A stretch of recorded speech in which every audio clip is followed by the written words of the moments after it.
오늘 하나님의 말씀 시편 22편 9절로부터 18절까지 보겠습니다. 이게 두 단락입니다.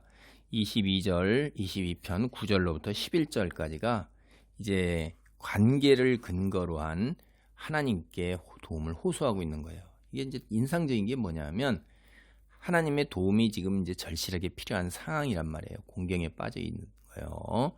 아마 거의 죽을 병에 걸려서 이렇게 있는데 하나님이 응답하시지 않아서 주위에 있는 사람들, 백성들과 원수들이 다 비난하면서 이제 모욕하고 조롱하고 막 이러는 거죠. 그런 상황에 그 자기의 업적을 드러내고 자기의 공로를 드러내고 자기가 하나님께 드리는 예배와 예물을 그걸 바탕으로 해가지고선 하나님께 막 도움을 호소하는 게 아니에요. 하나님과의 관계 속에서 하나님께서 도와주시기를 간구하는 겁니다. 왜 그러냐면 이 원수들이 이제 비아냥거리는 상황에서 다윗이 가지고 있는 유일한 소망은 자기가 믿는 하나님, 창조주 하나님께 도움을 청하는 일 외에는 없다고 본인이 생각하는 거예요. 어떻게든지 자기가 처한 상황에 하나님이 개입하셔야만 문제가 해결될 것이다. 이거를 너무나도 잘하는 것입니다. 그래서 이미 오래전에 형성된 하나님과의 관계를 갖다가 회상하는 거예요. 하나님이 태어나기 전부터도 참 어려운 말인데 다윗 자기 자신을 아셨다 이 말이에요. 그리고 그와 관계를 맺으셨다 이거예요. 9절로부터 보겠습니다. 오직 주께서 나를 모태에서 나오게 하시고 내 어머니의 젖을 먹을 때에 의지하게 하셨나이다. 내가 날 때부터 주께 맡긴 바 되었고 모태에서 나올 때부터 주는 나의 하나님이 되셨나이다. 나를 멀리하지 마옵소서. 환난이 가까우나 도울 자 없나이다. 그러니까 이게 모태신앙이라는 거죠. 여기서 보면. 근데 조금 더 어려웠던 일은 이제 태어나기도 전에 이미 벌써 하나님이 아셨다 하는 거. 주께서 나를 모태에서 나오게 하셨다는 건 모태에 태어나기 이전부터 벌써 하나님이 아셨다는 거죠. 최소한도 이걸 근거로 할 때 이미 수태되어서 이 땅에서 한 영혼으로 자라나기 시작할 때, 한 인격체로 자라나기 시작할 때 벌써 하나님이 그걸 알고 계신다는 거죠. 그래서 이 어릴 때부터의 그 신앙, 그걸 근거로 해서 하나님께 이제 도움을 요청하는 건데 왜 그러냐면 창조주 하나님께 자기가 처한 어려운 그 상황에 대해서 이제 알리고 그리고 하나님과의 그 관계 회복 이게 문제 해결의 가장 근본이다. 그게 가장 빠른 거다. 이렇게 생각하는 거예요. 이거 우리가 이제 잘 생각해 보셔야 돼요. 그리스도인도.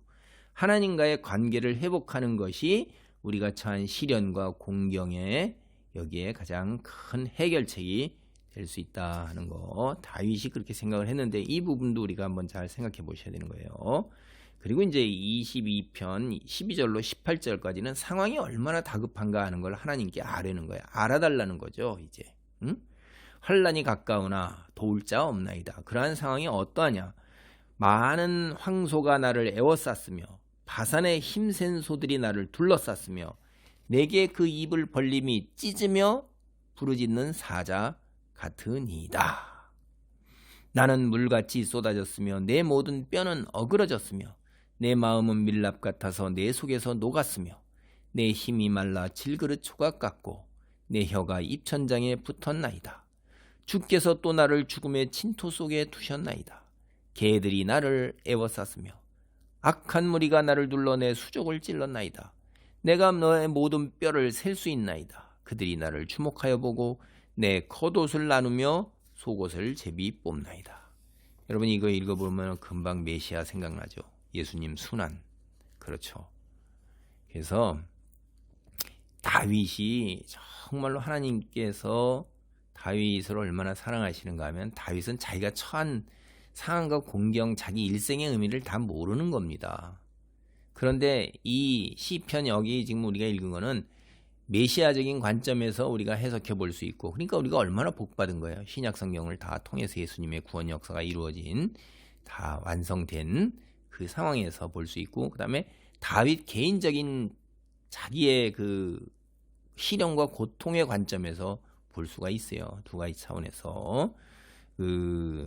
이제 우리가 여기에도 보면 그냥 예수님이 겪는 십자가의 상황 자체가 그대로 다 그냥 떠오를 겁니다. 이 다윗이 자기가 당면한 문제는 잔인무도한 원수들 12, 13절, 육체적 영적으로 무너져 내린 자기 자신 14, 15절, 그 다음에 죽은 사람 취급받는 사회적 지위, 그게 이제 16절로 18절까지가 이렇게 되는 거예요. 자신의 생명이 개떼처럼 달려드는 악한 무리의 손에 달려 있다는 거예요. 응? 이게 얼마나 흉악해요. 이게 공포가 얼마나 무섭습니까? 이제 악인의 무리를 세 가지 동물로 비유하는데, 첫째는 힘센 바산의 소들 12절에 보면 그렇게 되죠. 바산이라는 곳이 이스라엘의 골란고지 쪽에 이제 포함되는 동편에 비옥하고 물이 있어서 풀이 잘 자랐어요. 그래서 이스라엘에서 바산에 이렇게 그러면 이제 이쪽에 풍요로운 소들, 그런 걸 얘기하는 거죠. 그러니까 원수들의 강인함하고 능력이에요. 자기 당할 수밖에 없는 거예요. 두 번째, 이제 찢으며 부르짖는 사자 13절 보면, 사자가 여러분 우리 동물의 왕국에 이런 데 보면 먹이를 다 사냥하고 난 다음에 능력과 시기에서 그냥 와 웃고 그 다음에 먹잇감을 쫙 찢잖아요. 이거 고대 근동에서는요, 이 황소 사자는 권력과 힘의 상징이었어요. 이게. 그러니까 이 사람이 이제 다윗이 공격당할 때 큰 권력을 지닌 사람이었구나라는 걸 우리가 생각해 볼 수도 있습니다. 세 번째, 개떼예요. 개떼 16절 보면 이 개떼가 얼마나 무서워요. 여러분, 이 들개떼 이렇게 지나다니는 거 우리가 이렇게 다큐멘터리 같은 거 보고 그러면 뭐 사자, 호랑이, 뭐 곰 이런 것들도, 이 개떼들이 1대1은 약하지만 때로 덤비면 결국은 물러가더라고요. 사냥한 먹이도 놓고 물러가고, 하이에나도 마찬가지고요. 이들이 때로 몰려다니는 이런 거 한 마리의 최상위 포식자보다도 더 절박하고 무섭고 공포와 두려움을 드러내는 거죠. 그 다음에 이제 우리 이제 여기에 보면 이 잔인성이 점차 이제 점진적으로 올라가면서 더 강해지는 것을 알 수 있는데, 고대 근동에서는 이 악한 영들을 짐승으로 표현하는 건 너무너무 흔한 일이었어요. 그래서 이런 짐승들이 자꾸 이렇게 더 악해지는 이런 것도 영적으로도 상당히 공격을 받고 있다. 그래서 자신의 힘으로 헤쳐나오기는 불가능하다, 이런 거죠. 그래서 물이 쏟아지듯 쏟아내렸고, 초의 밀랍 있잖아요. 왁스가 녹아내리듯 이건 뭐 어떻게 할 수가 없는 거예요. 대항할 의욕이나 싸울 의욕이 전혀 없이 완전히 그냥 자기 자신의 인격 존재조차 지킬 수 없는 엎드러진 물 녹아내린 초, 이런 것 같은 거예요. 그래서 죽음의 침토 속에서 있는 것입니다. 질그릇 조각처럼 돼서 생기라고는 전혀 없게 되는 거예요. 그런데 이런 일을 당했는데 그 누구에게 호소할 거나 도움을 구하거나 할 상황이 없어요. 그냥 살 다 빠지고 가죽만 남은 자신의 몸 보면 뼈마디가 다 만져지는 겁니다. 몇 개인지를 다 셀 수가 있는 거예요. 우리가 잠언 17장 22절 보면 사람의 근심이 뼈를 마르게 한다, 이런 거 생각나잖아요. 그냥 뼈가 다, 그러니까 그냥 피골이 상접해서 이렇게 돼 있는 거예요. 이제 죽는 거죠. 뭐 소망이 어디 있어요. 생기가 없는 거예요. 죽음의 그림자만 탁 받는 거예요. 그러니까 주변에 있는 사람이 턱 쳐다보니 이건 뭐 완전히 피골이 상접해서 이건 죽은 거네. 그러니까 겉옷 속옷을 그냥 싹 벗기고, 예전에는 그런 게 많아요. 옷이 굉장히 귀한 겁니다. 그래서 전리품으로도 전쟁 끝나고 나면 뒤에 전리품 챙길 때 옷 같은 걸 다 가져갔단 말이에요. 벗겨서. 그냥 이거 죽었으니까 뭐 이제 겉옷과 속옷을 그냥 벗기는 거예요. 그리고 서로 가지려고 제비 뽑는 것입니다. 야, 이게 여러분, 이게 신약에서 요한복음 19장 23, 24절 보세요. 그대로 나오잖아요. 로마 군병들이 속옷을 제비 뽑는 거. 왜 그렇게 가져갔겠냐 하는 게 그만큼 옷감이 귀했고 그렇게 비싼 가치가 있는 것입니다. 주변에는 다 이 다윗이 죽기를 학수고대하는 원수들 뿐이에요. 자기가 다윗이 가진 유일한 소망, 오로지 하나님밖에 없는 것입니다. 기도하겠습니다. 하나님 감사합니다.